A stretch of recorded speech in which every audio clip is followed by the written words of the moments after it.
বেশি প্রশংসা পাচ্ছিল যে এবার নির্বাচনটা সরকারি দল এবং বিরোধী দলের মধ্যে খুব বেশি বড় ধরনের কোনো সহিংসতা হয়নি, একেবারেই শান্তিপূর্ণ নির্বাচন হয়েছে। নির্বাচনের ফলাফল নিয়ে বাংলাদেশের ইতিহাসে সবসময়ই কথা ছিল, এবারও কিছু কিছু কথা আছে। তবে প্রশংসা পেয়েছে ওই জায়গাটায় যে দুই দলের মধ্যে বড় ধরনের কোনো সহিংসতার ঘটনা ঘটেনি। কিন্তু সবচেয়ে বড় ব্যত্যয় ঘটলো গিয়ে এবারই মনে হয় প্রথম যে শপথ আলাদা আলাদা নিল সংসদ সদস্যরা, এবং ইতিহাসে এবারই প্রথম সেটা। এবং সাথে যুক্ত হচ্ছে যে বিরোধী দল সরকারি দলের শপথ অনুষ্ঠানে গেল না। আপনি আপনি কেমন সরকারি দলের সরকার যে শপথ গ্রহণ করবে সেই সরকারের শপথে গেল না, আপনি কেমন মনে করছেন যে আগামী দিনে কি আবারও আগের মতোই যে সরকার দলের সঙ্গে বিরোধী দলের সম্পর্কটা খুব বেশি খারাপ হবে? কেন গেলেন না তাকে প্রশ্ন করলে আপনি আবার একটা জবাব পাবেন। মানে আমার প্রশ্ন হচ্ছে শপথ অনুষ্ঠানে যাব আমরা, কিন্তু এমন অনেক লোক আছে যে একজন লোক মারা গেছে আপনি গেলেন সেখানে, কথার কথা বলছি, ওই লোক মারা যাওয়া কিন্তু আপনি খুশি হয়েছেন, কারণ আপনার কাছে তার কিন্তু আপনি কি আপনি বলবেন যে আপনি খুশি হয়েছেন?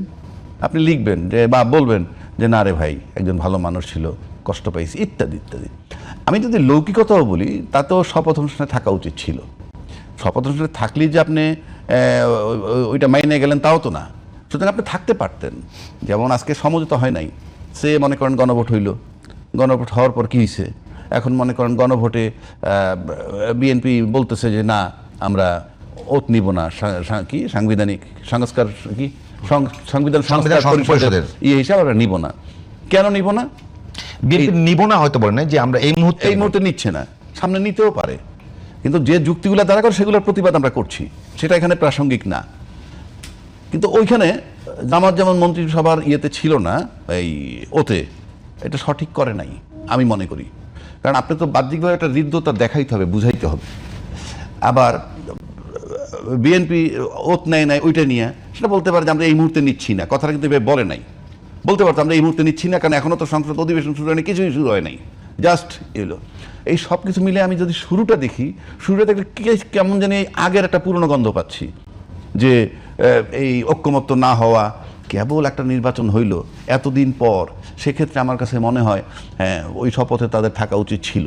ওইটা থাকার মানে এই না যে আমার প্রতিবাদ নষ্ট হয়ে যাচ্ছে বা আমি যা বলতে চাই সেটা বন্ধ হয়ে যাচ্ছে। তাতে কি আস্তে আস্তে দেখা গেল যে এটা যদি কন্টিনিউ করতে থাকে তাহলে দেখা যাবে হয়তো মুখ দেখাতে কি বন্ধ হবে না, কিন্তু এমন পর্যায়ে যেতে পারি। কিন্তু আমরা সে জায়গায় তো যেতে চাই না। আমরা চাই যে অনেক দিন পর একটা নির্বাচন হয়েছে, সেই নির্বাচন নিয়ে আমরা অনেক কথা বলছি আগে পরে, কিন্তু জামাতের পক্ষ থেকে কিন্তু একেবারে সরাসরি অভিযোগ করা হচ্ছে। আজকেও জামাতের অন্যতম একজন নেতা বলেছেন যে সরকারের মধ্যে ব্রুট মেজরিটির যে বডি ল্যাঙ্গুয়েজ সেটি দেখা যাচ্ছে। এইটাকে আপনি কীভাবে বলবেন? না, ব্রুট মেজরিটি যদি হয় এটা তো স্বাভাবিক। এই যে আমি গণভোটের কথা বললাম, অন্যান্য বিষয়, এগুলো যদি মনে করেন বিএনপি না মানে কারো কিছু করার নাই, আমরা তো আমাদের ট্রেন্ড জানি, মানলাম না তো কি হবে? আপনি আবার যদি আপনি বিবেক দিয়ে আপনি সুন্দরভাবে চিন্তা করেন, যেমন বিধানে নাই কি নাই, একটা সম্পত্তি বন্টন করবেন, কথার কথা বলছি, ভাই পায় বোনের দ্বিগুণ, এটা তো জানেন কমন, ভাই পায় বোনের ডবল। বিএনপি যদি কোনো কিছু না মানে তাহলে এত আয়োজন কেন? আমি বলতেছি সেই জায়গাটা আমি আসতেছি, ভাই পায় বোনের ডাবল, এটা তো জানেন। বোন পায় অর্ধেক, অর্থাৎ 15 টাকার মধ্যে 10 টাকা পাবে ভাই, 5 টাকা বোন পাবে। এখন বোন যদি বইলা ফেলায় ভাই বোন মিলে যে না আমরা 7.5 টাকা করে নিব, কারো কোনো আপত্তি আছে? কারো কোনো আপত্তি থাকে? বাংলাদেশের কালচারে কি এরকম সম্ভব? যদি কেউ আপোষ করে এইভাবে, আমার কথাটা সেখানে যে আমরা দুই ভাই বোন আপোষ করলাম, আমরা অর্ধেক অর্ধেক নিব, তাতে কোনো সমস্যা তো নাই। একইভাবে আপনি খুব আপোষের সাথে সুন্দরভাবে গণভোটটাকে মেনে নিছেন, এবং আপনি আপনাদের দলনেতা উনি বলছেন ধানের শীষে যেভাবে সিল মারবেন ঠিক একইভাবে গণভোটে হাঁকে জয়যুক্ত করবেন। এই যে মেনে নেওয়াটার পর আপনি যদি রিভার্স হয়ে যান, আইনেরও একটা ভাষা আছে, সেটা হলো আইনে যা থাকুক না কেন, আপনারা যদি সমুদ্র ঐক্যমত্যা এসে পড়েন কিংবা একটা সিদ্ধান্ত নিয়ে ফেলেন যে এটা আমরা করি, এখান থেকে আপনি ফেরত যেতে পারবেন না, এটা আইনের ভাষা। সমঝোতা করে কি কখনো বেআইনি সিদ্ধান্ত নিতে পারবো? না, বেআইনি কোথায়?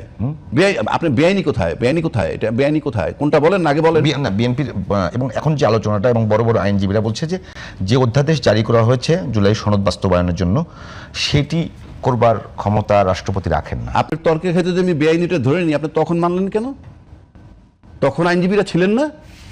যে আইনজ্ঞরা আজকে বলতেছেন তখন তারা ছিলেন না? তখন কোথায় ছিলেন? আপনি সুর মিলাইলে তো হবে না। আপনি ওইটা বলেন, তাইলে আপনি দুইটা শপথের কথা সংবিধানে বলা নাই, বলা হচ্ছে এখন দুইটা শপথ, মানে একটা হইল আর একটা হলো যে সংস্কার পরিষদের সদস্য হিসাবে।